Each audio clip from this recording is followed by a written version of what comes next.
Chapter 5. So all the work Solomon did for the Lord's temple was completed. Then Solomon brought the consecrated things of his father David, the silver, the gold, and all the utensils, and put them in the treasuries of God's temple. At that time Solomon assembled at Jerusalem the elders of Israel, all the tribal heads, the ancestral chiefs of the Israelites, in order to bring the ark of the covenant of the Lord up from the city of David, that is, Zion.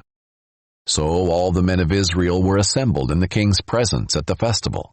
This was in the 7th month. All the elders of Israel came, and the Levites picked up the ark.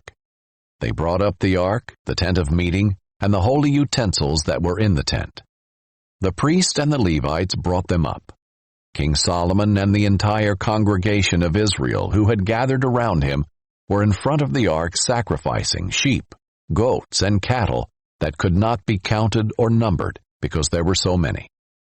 The priests brought the ark of the Lord's covenant to its place, into the inner sanctuary of the temple, to the most holy place, beneath the wings of the cherubim. And the cherubim spread their wings over the place of the ark, so that the cherubim formed a cover above the ark and its poles. The poles were so long that their ends were seen from the holy place in front of the inner sanctuary, but they were not seen from outside. They are still there today.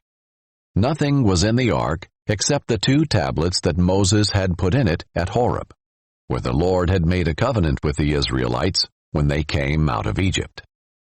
Now all the priests who were present had consecrated themselves regardless of their divisions. When the priests came out of the holy place, the Levitical singers dressed in fine linen and carrying cymbals, harps, and lyres were standing east of the altar, and with them were 120 priests blowing trumpets. The Levitical singers were descendants of Asaph, Heman, and Jeduthun, and their sons and relatives. The trumpeters and singers joined together to praise and thank the Lord with one voice. They raised their voices, accompanied by trumpets, cymbals, and musical instruments, in praise to the Lord.